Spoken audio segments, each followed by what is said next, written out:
75% threshold. Social service revenues and expenditures are slightly lower than the previous year. CSA revenues are at the 75% threshold, while the expenditures are slightly higher than the 75%. CSA is on a reimbursement basis most of the time, so there's a timing issue. Your debt retirement fund revenues are at 75.6% of the budget. The expenditures are at 91.1%. Most of our debt service payments have already been made for the year, so it's going to be a little out of whack. Your utility fund revenues reflect 9 months of billings and are showing at 72.7% of budget. Your availability fees are 24% of the budget. They have received, as of March 31st, 33 applications, 13 of which have been paid. The other 20 applications are to be paid by June 30th. Since the utility funds are on an accrual basis, if those 20 are not paid by June 30th, but they are paid by September the 1st, they will be recorded as revenue in fiscal year 12, not 13. The operating expenses are well below the 75% threshold at 59.7%. The debt service payments for the utility fund are at 95%, again due to timing of when the debt service payments are due. Tourism fund reflects 62% of revenue collected and 66% expended.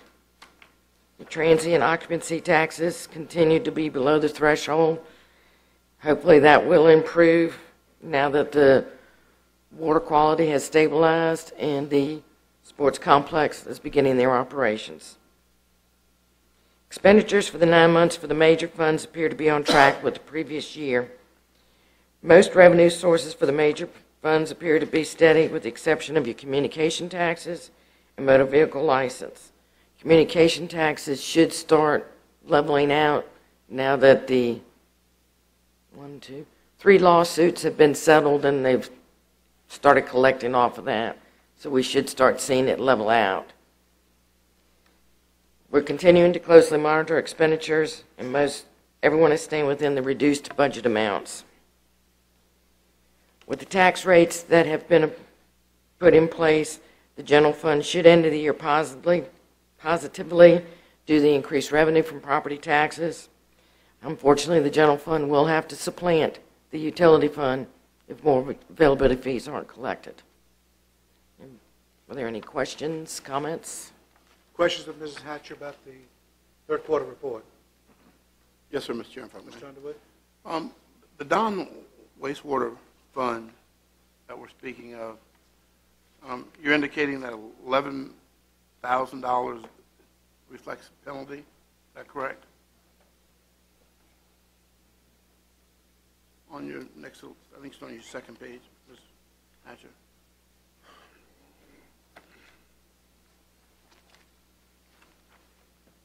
Second page of? I think it's on the second page of the report. At the top of the third At the page. very top of the second page.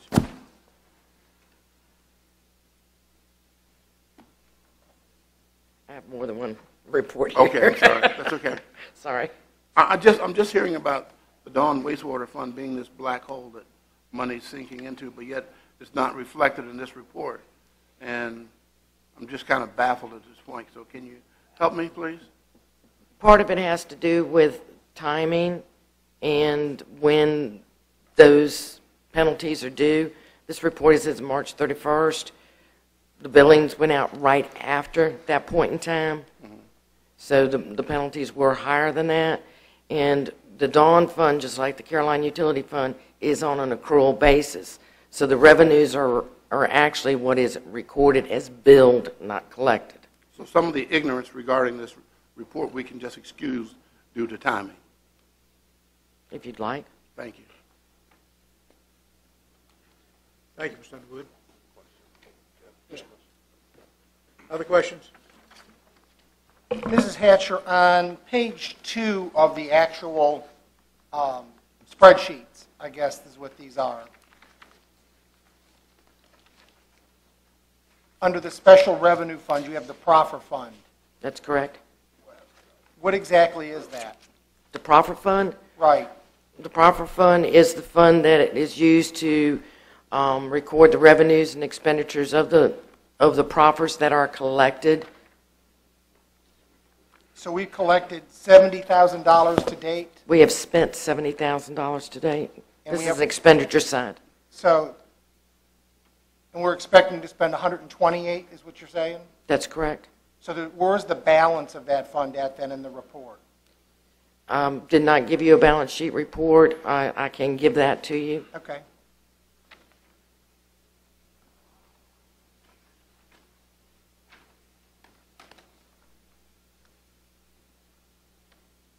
I guess I don't understand. On page 3, there's a revenue from use of money and property. Revenue from use of money and property is your interest income. It's the rental fees collected, such as on the community center when it's rented out, the rental of the health department, those kind of revenues. Well, the health department revenue is separate, isn't it? Because I saw that somewhere else in this report. The health department revenue is recorded in two different places. There is health department revenue in the debt retirement fund. There is also health department revenue in the general fund. Why is it in two places? I don't know. Okay. Is it different sources? Same place. Part of it is, in the general fund, it's, from what I understand, is the reimbursement for utilities and things like that, and then there is a rental agreement, and that's in the other fund. Then I guess that really makes me beg the question, what is miscellaneous revenue? Miscellaneous revenue are all the administrative fees that are collected by the treasurer's office, bad check fees, fees that don't fit in any other kind of category based on the APA standards. Because we have budgeted $63,000 for that? Mm-hmm. Wow, okay.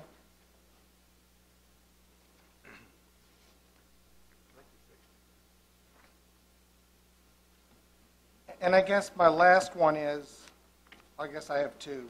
The Federal Reserve BAB subsidy and federal credit, What page is it on, Mr. Seeley? page 6. The BAB subsidy is that portion when we did the Dawn funding and the wastewater funding. In the page 6 would be strictly for the Dawn funding. We receive, it was done under Build America bonds. Under Build America bonds, we do get a portion of the interest we pay back as a BAB subsidy, and it has to be recorded as a revenue. The federal credit is the amount of the interest we have to pay on the QSAB, the $6 million QSAB, of which as soon as we make that payment, we immediately get it back. Okay. But we have to record it as a revenue. We also show it as an expenditure. And then right below that, the transfer from the general fund, it's got 2 asterisks next to it. That means that I typically only do the transfer from the general fund to the debt retirement fund in December and June. Okay. Thank you. Mr. Thomas? Just one, Mrs. Hatcher, just to touch base on the utility fund. Mm-hmm. You mentioned that debt service payments for the utility fund were 95.5% of the budget, basically due to timing. Mm-hmm. Are there any more debt service payments that have to come up? I think there's one more, about $84,000 in June That will be the last one? So that's for the year. the last 4 or 5% would be that one payment? Mm-hmm. Okay. Thank you very much. Other questions? Thank you, Mrs. Hatcher.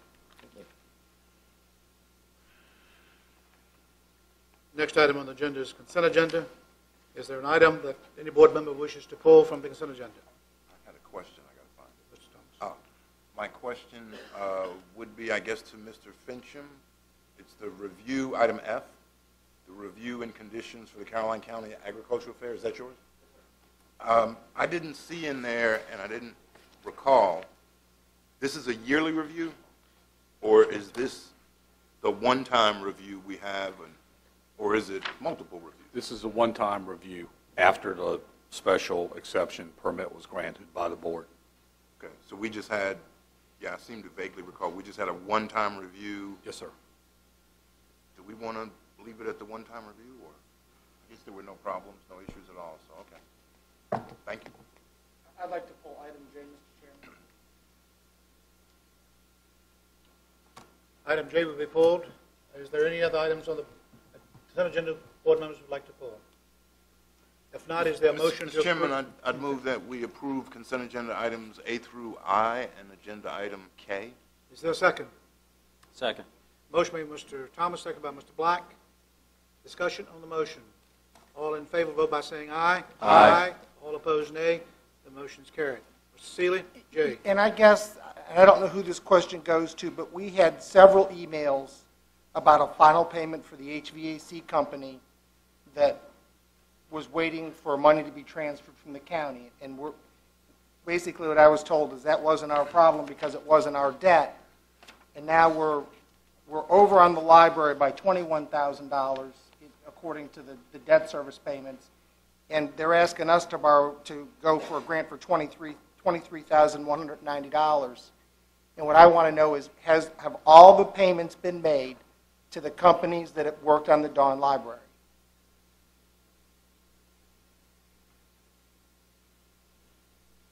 I don't know that anyone here can give you a full.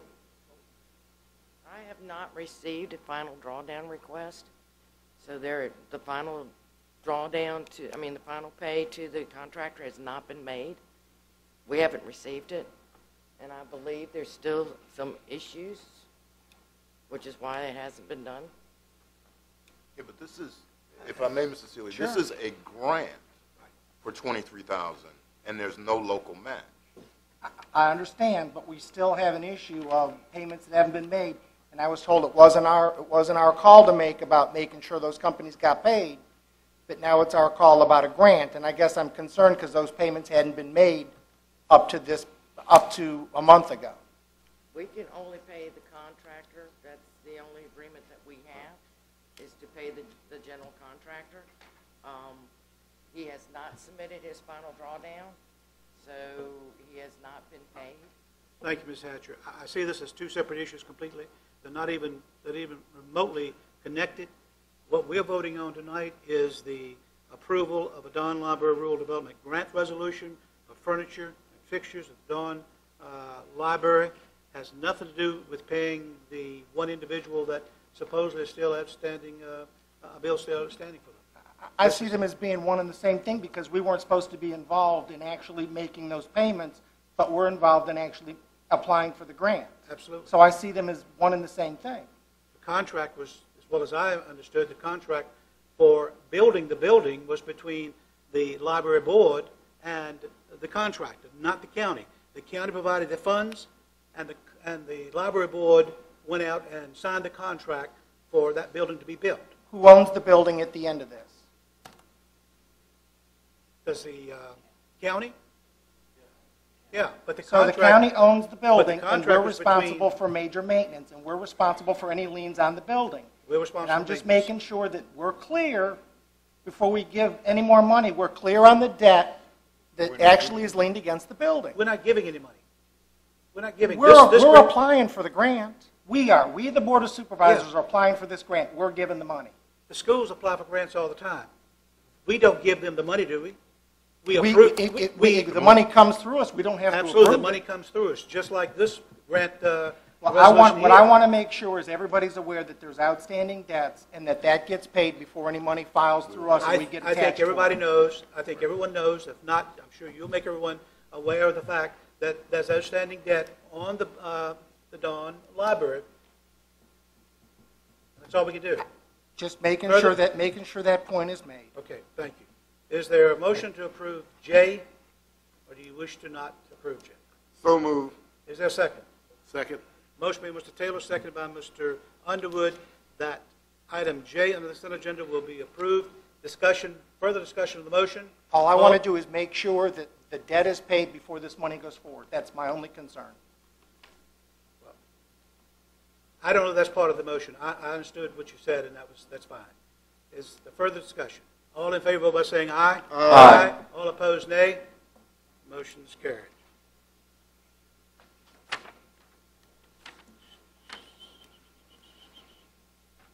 Ms. Hatcher, or Mr. Cully, I'm not sure who's going to discuss. We've got an hour before the public hearings start and public comments begin, so I think we can probably go ahead and talk about 8 and 9. I'm prepared to talk about it. All right, 8, all right, thank you. That's correct button. All right, and then number 8 is discussion of VRS contribution rate options for localities. Well, I had this same issue in Middlesex County, so it's not one that's unique. There are two different VRS changes that have come forward out of the General Assembly this year. We were notified in December that the county's employer contribution rate would increase from 8.45% to 11.56% effective July of this year. It also increased group rate rates from 0.28 to 1.32. The county's cost for providing this benefit increased by approximately $330,000. We recently learned, and I mean recently, late last week, that we finally got our letter from VRS on the exact changes, that the General Assembly allowed political subdivisions to phase in this rate increase over a 3-year period. In my recommendation to you, I don't think that's a sound approach, because you'd be underfunding it for the years that you're not, and they're going to do a new study, actuarial study, and your rate could increase significantly by FY15, and there's no way to predict where that rate would be, but most everybody, and I think Ms. Hatcher agrees, it'll be much higher than it would be if you went on and funded this right now. So you're just pushing off that increase down the road a couple of years, and I don't think that any of us think that 2 years from now it's going to be a whole lot better than it is right now to have to pick that increase up. Plus, you'll have compounded it and made it worse. So my recommendation is do not do that. Go on and fund this as originally anticipated with the rate increase this year. And that's laid out, I think, and if I can answer any questions or Ms. Hatcher can in any more detail, I'll be glad to. But I think those are your two options. You can phase it in. I think it's 70%, but you're going to pick that 30% up down the road, and along with another actuarial study that we can't begin to tell you what that's going to be. So I think you're taking a lot of risk if you move that down. The second issue is the mandatory payment of employee share of VRS contributions. That was originally, as it worked its way through the General Assembly, going to be a 5% mandate, and then it became a 5% increase in salary to offset that.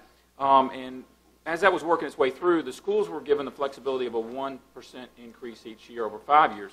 As that finally made it through the General Assembly, that same option was given to localities to either phase in 1% a year or do the 5% up front. And we've outlined, if you do the 5 and 5, the cost to the county in increased payroll taxes is approximately $84,000. If you do the 1 and 1, it's about $19,000, almost $20,000. And you can see kicking that can down the road costs you as well about $16,000, because it's about $100,000 to do it over 5 years as opposed to $84,000 to just take it on right now. And the other thing I would add to that is there is some staff issues in dealing with it on a 1% a year, because any new hires that come onto our payroll system that aren't vested would then come in at the 5%. So we'd have some employees paying 5% right away after July 1, and then some paying 1, and then next year we'll be paying 2%, and any new people come on and be paying 5%. So it'd be sort of a tracking issue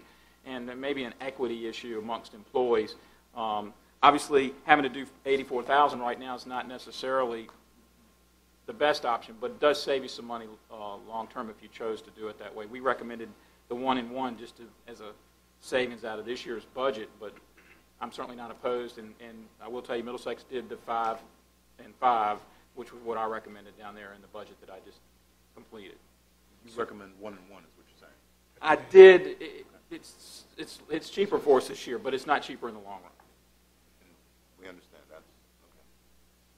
Mr. Cully, you said it's about 16,000 over 5 years. That's correct. Yes. It's about 16,000 more to do it one and one. Right. But then we would, It's actually 14.1. but in order to not have that, we would have to do the 84,000 out of this year's budget. Oh, on top of that, yeah. Okay. We have to do the 1% anyway, so really, we're talking about the additional 4. That's correct. Correct, so it's really That's not- correct. It's so- not, yeah, you're going to have to do We got to do the one regardless. $19,774, Right, so it's so really- it's not, that's correct. 60 plus thousand That's correct. over this year. This So year. we got to do 20 anyway. 65, yeah. So we can, really the options are we save 65, it's The difference between the two. like going to the store and buying this with my credit card and saying, I'm going to pay over this for over 5 years, it's going to cost me, I have 84,000, but it's compounded, so it's probably a little bit more than that. Or I have 98, or I pay 84,000 cash. And I think my decision process is, what can I do with that $60,000 now, and understanding I'll have to pay $20,000 more later, if that's the way we do it, which is good impact on this one. I do have a question on the first part, though, Okay. if I may. Let me get back to where we were, because you said up is down, down is up.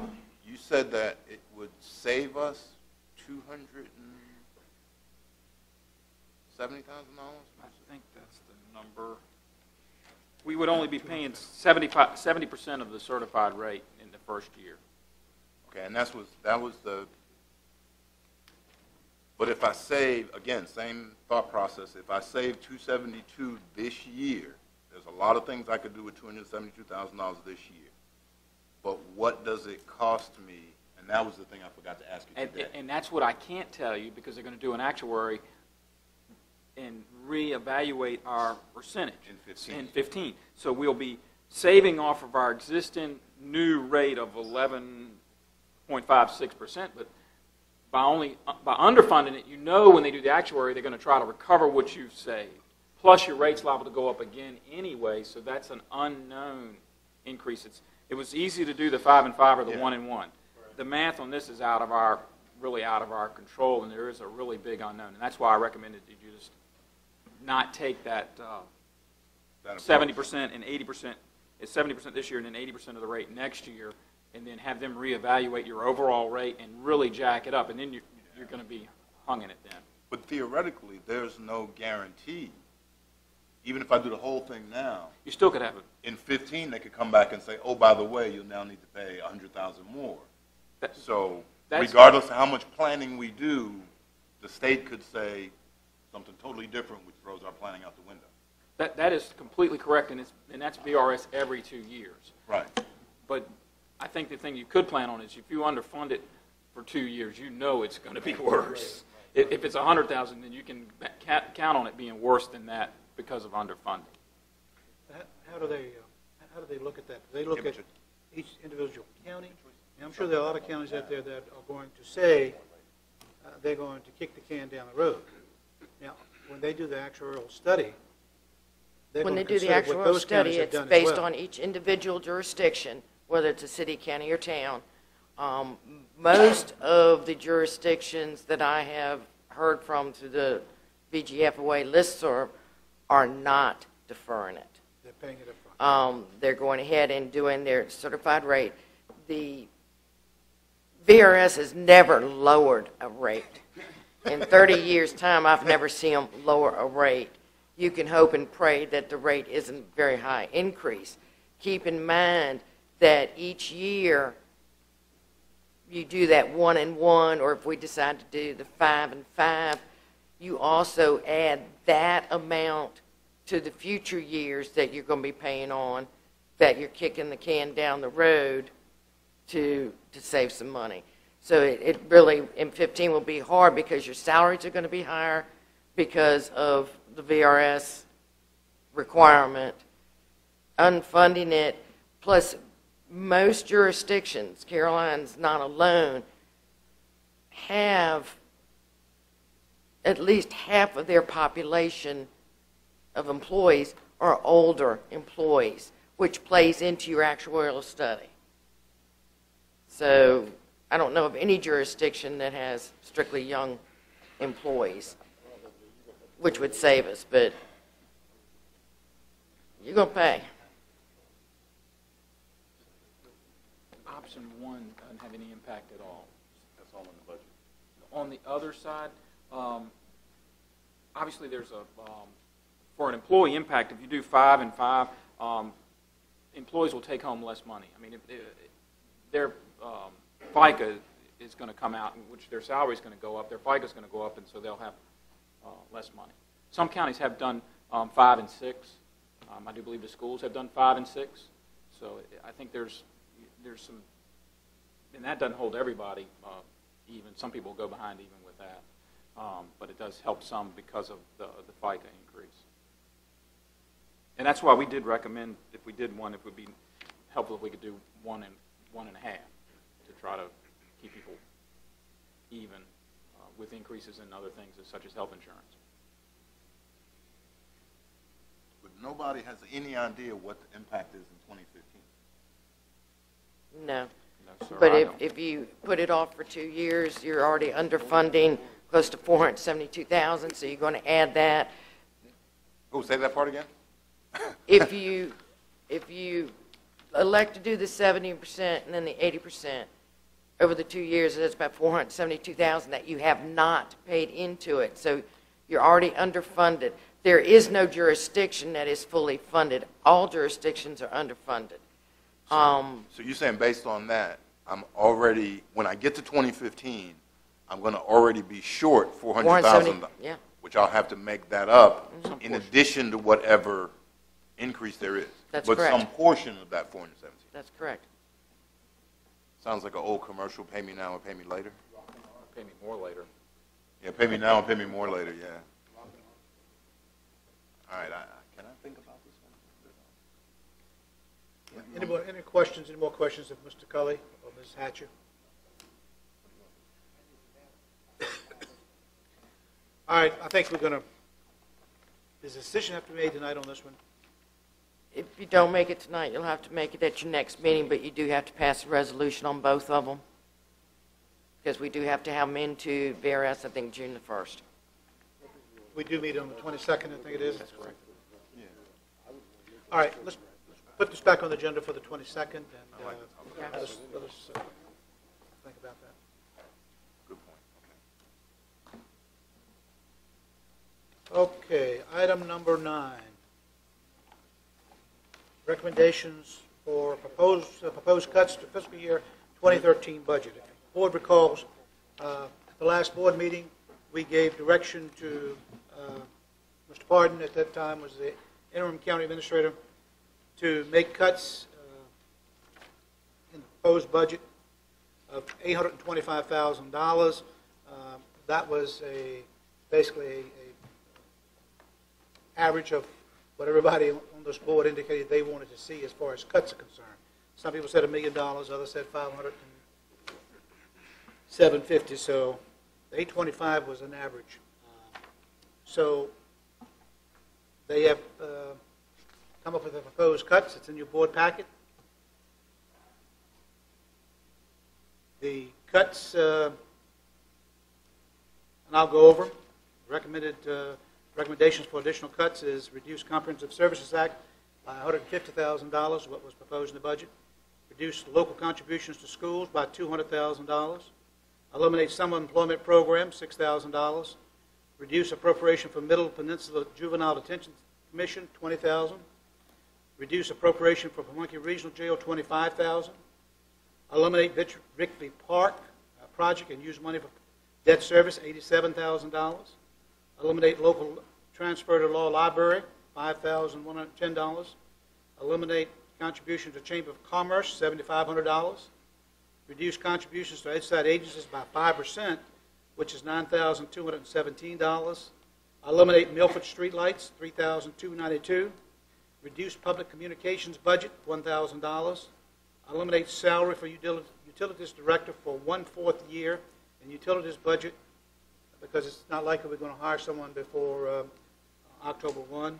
That saves $13,985 and eliminates the salary for utility district director for 1/4 year in the public works budget would be $13,501.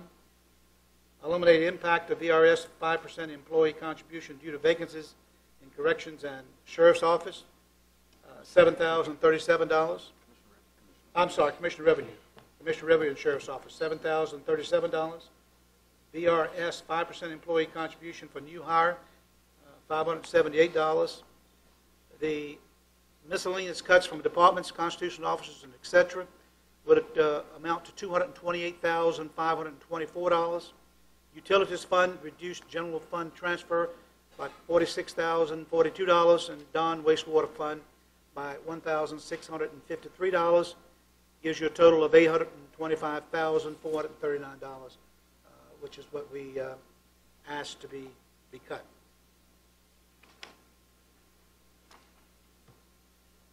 Have questions?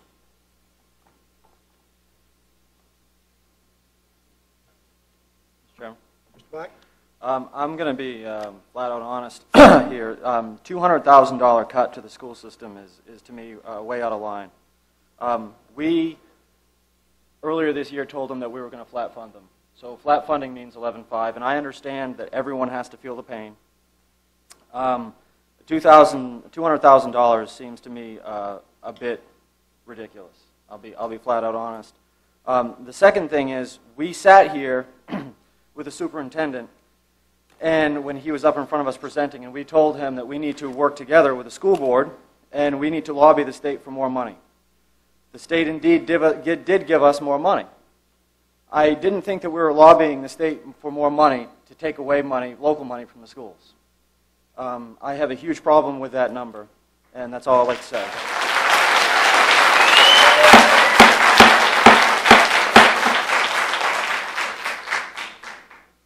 I understand you may like what's being said, but you need to refrain from applauding and clapping and yelling and what have you.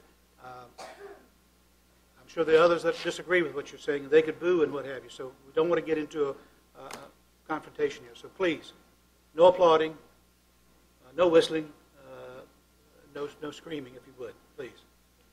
Mr. Chair, Mr. Chairman, I'm just baffled when someone gets up here and talks about cutting and saving. If we had not voted for the 4% tax increase, many departments would have been gone. They voted no for a tax increase to fund these positions. Now all of a sudden you say, oh, don't cut it. You can't have it both ways. Cannot have it both ways.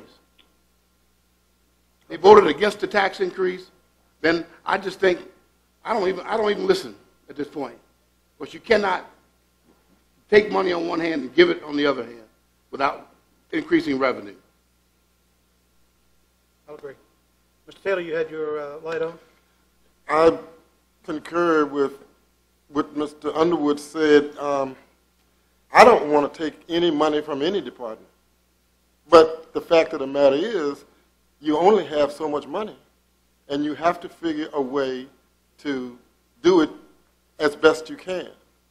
When we look at not just the schools, but when we look at a department that has a $38, $39 million budget, most people who have $38 million can find $200,000. And we could talk all day. There are things that sometimes citizens don't realize. And when you applaud, you have to be careful what you're applauding to. Because as Mr. Underwood said, if you voted against the tax increase, you didn't give the schools anything. At least we're giving them as much as we can. Thank you, Mr. Taylor. Mr. Seeley, I see you. Can I have one more comment, Mr. Yes, Chairman? go ahead, Mr. And it should be noted, when I get my check stub, I see money taken out for federal taxes, for state taxes, and then I pay local taxes. So I'm funding the school totally regardless. I mean, there is only so much money that we can deal with this year. I mean, I would love to give every employee 10% pay raise, not just the schools, but across the county. The county has lost 12 positions over the last 5 years. I'd love to bring them all back. But based on the money that's coming in for taxes, just for revenue, it's just not there. It's not saying that the teachers aren't doing an excellent job, the schools aren't doing an excellent job. It's hard work. I watch it every night. Hours that are not being paid for where a teacher is working. I watch them on Saturdays going to different programs for the children of this county. They're not paid for. So I do understand the need, but my concern again is I can't sit here and bankrupt the county and say that we need this. We are caught between a rock and a hard place sometimes. And this is a tough year looking at the budget, one of the toughest that I've looked at over the last few years. And I'm hoping that it will get better. I know it will get better as we generate more revenue. Is it a matter of deserve? Absolutely not. It's a matter of looking at what we have and being wise with spending. Thank you, Mr. Chairman. Thank you. Mr. Seeley? You know, we cut Comprehensive Services Act last year about $100,000, and we're now over that budget. So we're trying to cut $150,000 from the Comprehensive Services Act. Though I understand, I just don't think we're going to get there from here. $150,000 we're going to end up putting back in.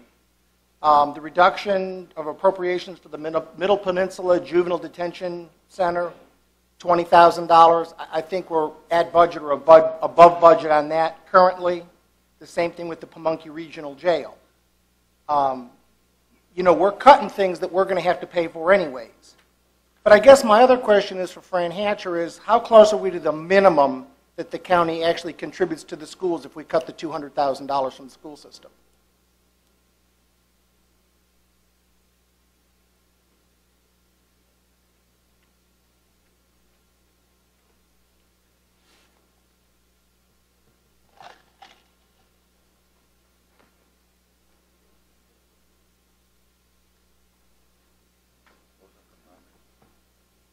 Went down.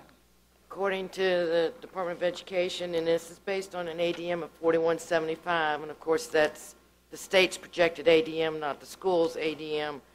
The 2013 required local share is $9,189,389. $9,189,000. $389. And we're at 11 million. Well, 11.5, but part of that's debt service, isn't The it? 66 is debt. Non-debt service. Okay, just 66. The Okay. 66,270 is the payment for the bus leases. And what is their increase in VRS, and do we know what their schedule for paying that back is, since we're I talking under- about 5% I ourselves? understand that the school board approved doing the 5% for the employee share and a 6% raise. And do we know what this $200,000 does to that? Have we asked? I don't have a clue. Because I thought our goal was to actually work with them a little closer, and we're sitting here making decisions. Thank you, Mr. Chairman.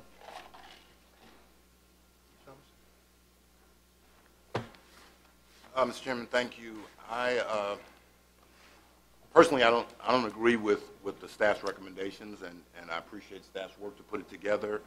I believe it should eventually be our responsibility to say where those things come from. And Mr. Seeley does make a good point. We're going to cut the Comprehensive Services Act now, and we'll add money. That's a mandated program we can't get around. I wish we could cut jails because we're spending $500,000 or more in jails. What I wanted to do was we talked about we all shared in the pain. At our meeting with the schools, we talked about them doing the VRS 1%, and that would have saved them $800,000 this year. That's kind of what I was looking at as us taking some of that savings. And I got in trouble last year when I tried to do it, but that never stopped me anyhow. But we take some of that savings and give that to the teachers and that to the bus drivers. That's what we're supposed to do. And then there's extra money we could save for other things. $800,000 is a lot of money to not, let go. So that's one thing. I wasn't at the school board meeting. I guess that's what they did yesterday, but I wouldn't fund it if it came to my choice. I'd fund it incrementally, and then we'd have $800,000 more to give to teachers, to give to the bus drivers, to all the people that are here. That's what we should be doing. And I spoke to Major Mosier last month at our meeting when we were done. I said, if we don't necessarily have to cut your budget if you increase revenue in some cases. And we talked about ways for he's got a chance to increase revenue. That's what we should be doing. Maybe the other thing is somebody did math for me. If the deputies drove from their house to the sheriff's office and then picked up their car, it would probably save us $200,000 a year at $4 a gallon. That's a lot of money. Maybe we could do that once a month. Maybe we could do it every other week, something like that. There's a lot of money out here if we really do, like, I'm going to applaud Mr. Schiebel again, if we have creative thinking like he did with the recycling, there's a lot of money out here. And I think we should do some more work on these reductions ourselves. I'm perfectly willing to have a meeting and sit down with staff again and do it. But I guess my other concern, though, Mr. Thomas, is the schools are in the same boat we're in with the actuary coming in 2015. If they underfund their retirement, we're going to end up, the bill's coming no matter what. That same bill in 2015 that we see, they're going to see. That was VRS. It was totally different. It was 1% or 5%. If you do 5% now, I can't see that far anyhow. But Dr. Kelo said, I remember numbers. 1% was about $1 million. And if they, or excuse me, 5% was $1 million. Right. And if they did 1%, it's 200,000. Okay, $1,200,000. That's not going to change. We'll pay a small, just like we do, a small percentage more, 2%, 1%. But I bet if I asked them right now if they wanted to raise or split $400,000 among them, 99 out of 100 would say yes. That's what the reality is. We can fund this thing where we give them VRS now, and they get nothing. They actually lose money like the rest of us. Stupid idea. Let's work this together here and do it ourselves. And maybe the school board, I don't know if Dr. Kelo's here, maybe he'll, oh, I see him now, make a recommendation where we can talk this through with the school board. But if we don't have any alternative. Mr. Taylor said maybe they should close the Diversified Learning Center. If they did that, that's $500,000. There's a lot of things we can talk about. Again, I think staff did a great job. I trust staff doing a good job. But this is why I lose my hair. And this is what we're supposed to be doing. I only got a couple more left, but I'm willing to give them to the county. So we need to make this decision. That's the end. Thank you. All right. We've heard the comments of all the board members, and if it's the wishes of the board members, then what we'll do is have a work session. The chairman of the school board is Ms. Carlson here? I'm sure she is. Yes. Okay. Would you be able to get your board together, you think, and let's sit down and talk about some of the issues that have been talked about tonight and been mentioned tonight sometime next week? We have our school board meeting Monday night, so I'm sure we can get at that time early.